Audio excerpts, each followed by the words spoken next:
Actually, here's a question, very interesting. Вот еще интересный вопрос. Что, кроме исчезновения терроризма, произойдет с миром, если будет создана эта 40-тысячная группа специалистов, практикующих ваши ведические технологии в одном месте? Что это будет за мир? Это будет счастливый, благополучный мир, не знающий ничего негативного, никаких проблем. Потому что, когда в комнате свет, то темноте нет места. Ни сильной темноты, ни слабой темноты просто нет, когда есть свет. Когда эти 40 тысяч человек будут создавать когерентность в мировом сознании, тогда когерентное мировое сознание не позволит возникнуть ничему негативному. В физике есть такой эффект. Эффект Мейснера. Те, кто знает физику, наверняка знакомы с ним. Если объект когерентен, то некогерентные влияния, некогерентные волны не могут проникнуть в него. Они огибают такой объект, проходя его стороной. Такой вот эффект будет постоянно оберегать мир. Он будет постоянно оберегать мир. Доктор Хегелен, объясните им кратко суть эффекта Мейснера. Эффект Мейснера заключается в том, что система сама собой автоматически отторгает разрушительные внешние влияния, нарушающие ее организацию. Если металл охладить ниже определенной температуры, он становится сверхпроводящим, и упорядоченное поведение электронов в нем не позволяет внешним нарушающим влияниям проникнуть в этот металл. Например, вы можете поднести магнит к сверхпроводящему металлу, и линии магнитного поля не будут проникать в него, они будут огибать его снаружи. Он станет, по сути, непроницаемым для внешних источников энтропии или неупорядоченности. Это происходит на основе высокой внутренней упорядоченности в этом металле, которая, согласно третьему закону термодинамики, растет с понижением температуры. Поэтому при температуре, близкой к абсолютному нулю, когда устанавливается сверхпроводимость, внутренняя упорядоченность почти совершенна. И эта внутренняя упорядоченность обеспечивает естественную защиту от внешних источников неупорядоченности.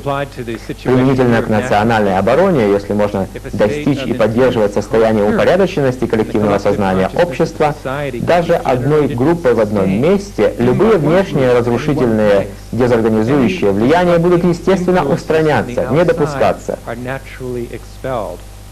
По аналогии с противоракетным оборонительным щитом, мы можем назвать это ведическим оборонительным щитом. Мы собираемся истратить 50 или 100 миллиардов долларов на противоракетный щит, который, как все знают, очень несовершенен.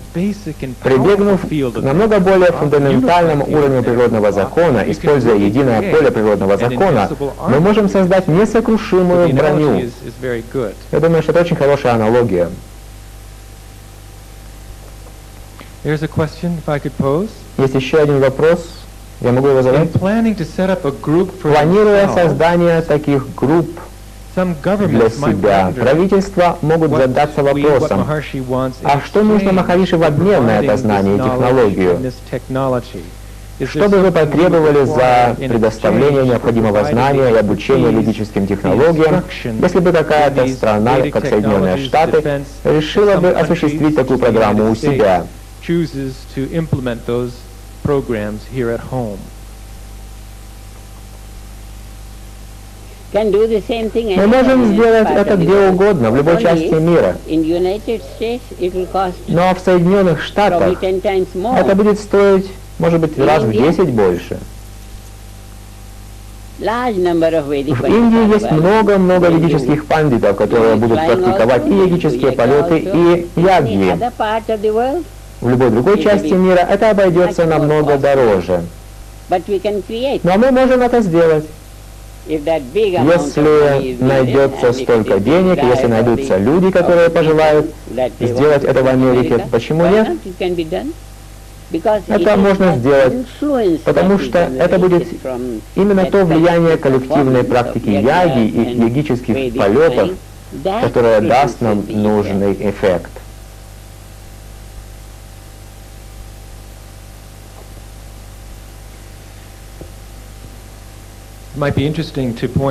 Интересно отметить, что создана группа поддержки этой мирной технологии обороны, группа, которая включает высших военных руководителей разных стран мира, которые всю жизнь посвятили борьбе с терроризмом и обороне своих стран. Генерал-майор Кулвант Сингх связан с нами из Индии, где он вместе с другими представителями вооруженных сил из Индии и других стран участвует в осуществлении первой стадии создания этой группы в 40 тысяч ведических пандитов. Первая группа может составить от 12 до 16 тысяч, и мы ожидаем, что у них будет нужная поддержка для практики этих миротворческих технологий. Дайте-ка я проверю, не установлена ли связь с генералом-майором Сингхом. В Индии уже довольно поздно. Генерал Сингх?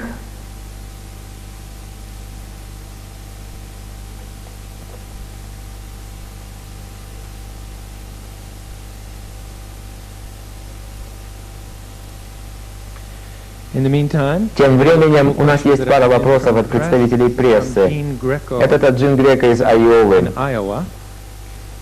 Разве в мире недостаточно уже медитирующих и летающих йогов для предотвращения таких актов терроризма?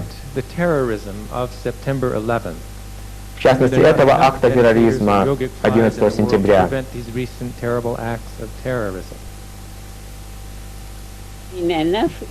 Если бы было достаточно, этого бы не произошло. Точка. Если света достаточно, нельзя ожидать, что будет темно. Если бы медитирующих в мире было достаточно, этого бы не произошло. Уверяю вас, этого бы не произошло. Именно поэтому я призываю создать фонд постоянной поддержки. Постоянный фонд. Я не хочу собирать мелочи там и тут, время от времени. Это должен быть фонд поддержки для этой группы на все будущие времена. Это не на месяц или полгода или год. Нет. Потому что мы хотим прервать, прекратить, положить конец этой традиции идиотов, творящих бедствия. Если бы было достаточно, этого бы, конечно же, не произошло. И если мы не сделаем то, что нужно сейчас, неизвестно сколько еще раз, и как скоро, и где в мире это произойдет снова. Вот что особенно плохо.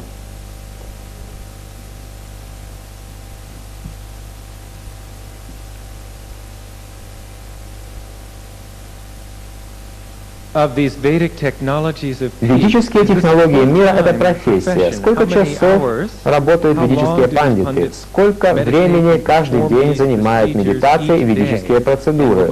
И вернется ли Махариши в Индию, чтобы координировать этот проект? Мне не нужно никуда ехать, потому что сколько я могу быть с каждой из этих групп? Они должны делать это сами. И это будет где-то 1,5 часа утром и вечером. Это медитация, йогические полеты. В течение дня они будут делать ягьи. Это другой вид деятельности. Так что они будут заняты целый день. Но поскольку это оживляет внутреннюю душу человека, внутреннюю атму, в полноте Брахмы, Аям Атма Брахм, все эти прекрасные слова Веды, так что они могут делать это для того, чтобы устранить негативность в мире. Это очень тонкая вещь. Человек должен быть спокойным и отдохнувшим, чтобы делать это из спокойного состояния трансцендентного сознания, того уровня природного закона, который Веда называет Парамевьоман.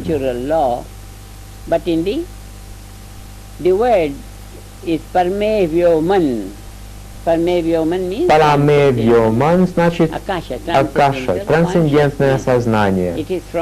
Именно с этого уровня, самого спокойного уровня, самообращенного сознания, именно с этого уровня совершается ягья.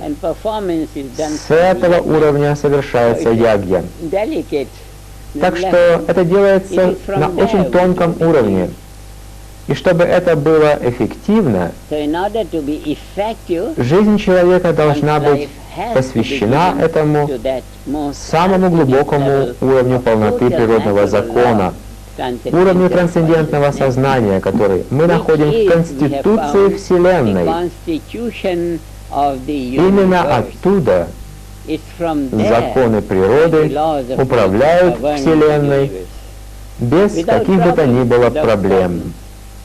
И если таким многообразием природы можно управлять без проблем, почему нельзя успешно управлять нашими 6 миллиардами человек с их многими-многими 100 миллиардами тенденций, управлять так, чтобы каждая тенденция поддерживала каждую другую тенденцию.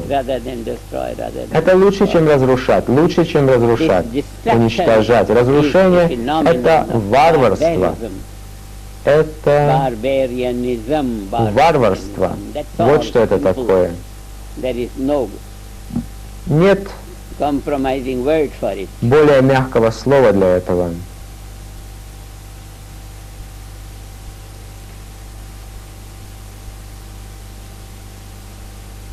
Maharishi, we've just learned that Major General Kulwant Singh is connected and was very eager to add some comment. Генерал Kulwant Singh to see if he can сейчас будет на связи.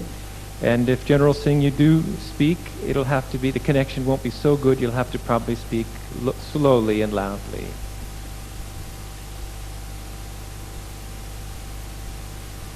I'm General Kulwant Singh speaking from India. Я генерал Kulwant Singh, говорю из Индии. Сегодня мир ищет решение проблемы насилия, преступности и, самое важное, терроризма. Бомбы никогда не приносили мира. Насилие порождает насилие. Я могу говорить об этом с уверенностью на основе собственного 35-летнего опыта участия в борьбе с терроризмом. Кого бы вы ни бомбили,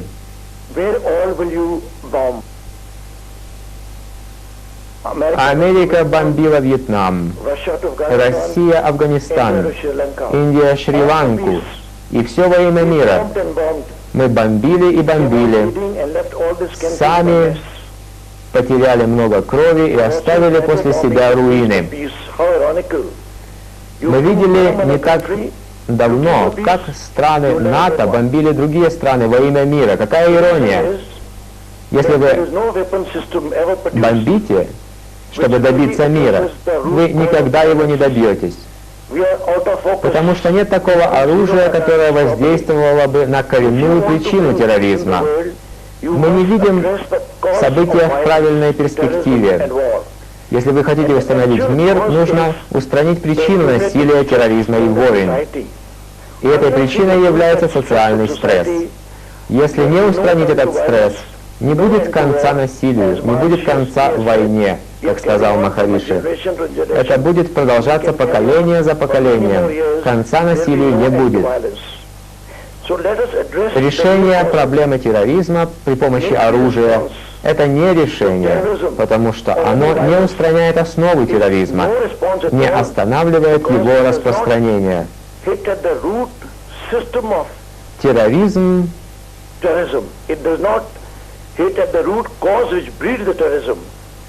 Терроризм — это гуманитарная проблема и требует гуманитарного решения. Если вы хотите, чтобы терроризма было больше, тогда, конечно, используйте военную силу. Те, кто совершил этот акт терроризма в Америке, только и ждут этого вооруженного отпора.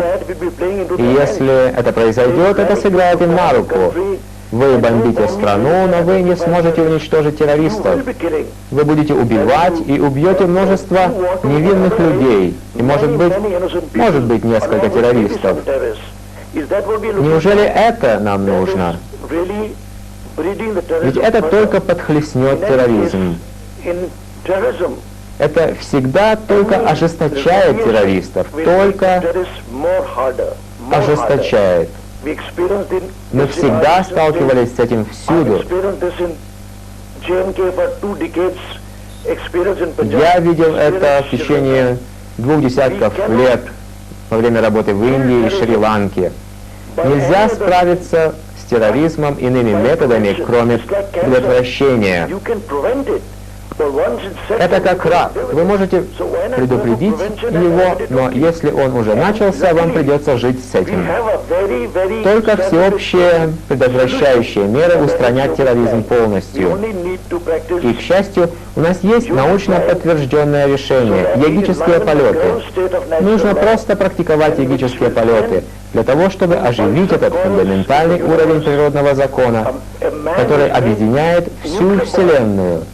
Человек создал ядерную бомбу. Он разумен, и если он использует этот разум для того, чтобы предотвратить нападение, мы достигнем мира без больших затрат. Предотвращение — вот ответ. Вот решение проблемы.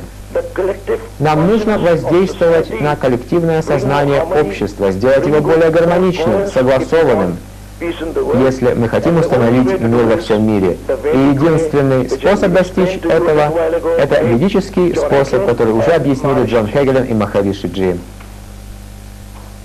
С нами говорил генерал-майор Кулван Синг из Индии, ветеран вооруженных сил и эксперт по борьбе с терроризмом, сторонник предупреждающих мер в этой области с использованием ведических технологий, которые являются основой предлагаемого Махариши проекта.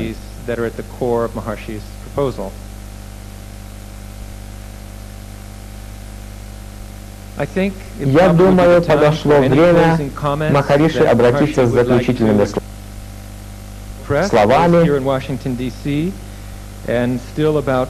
тем, кто собрался здесь, и к остальным 1500 человек, связанных с нами сейчас по телефону и видеоконференции из разных частей мира.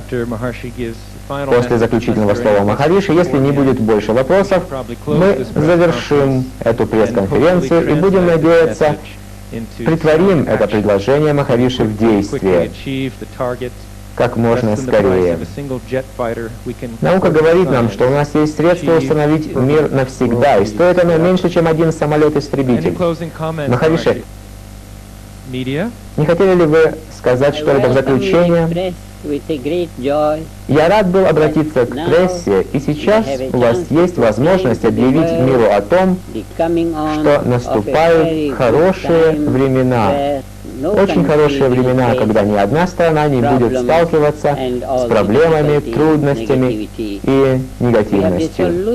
У нас есть решение проблемы, и мы полны решимости ввиду этих несчастий в Соединенных Штатах, полны решимости сделать все, что в наших силах, чтобы действительно устранить основу всей негативности в нашем прекрасном мире. И результатом будет светлое будущее каждого народа, каждого правительства и граждан всех стран. Передайте мои наилучшие пожелания вашим читателям и дайте им надежду. Объясните им, что все, что прозвучало здесь, это реально. Все это реально, это действительно эффективно, это действительно гуманно, это действительно с уровня Божьей милости. И с этим мы создадим прекрасный, счастливый, мирный, процветающий мир.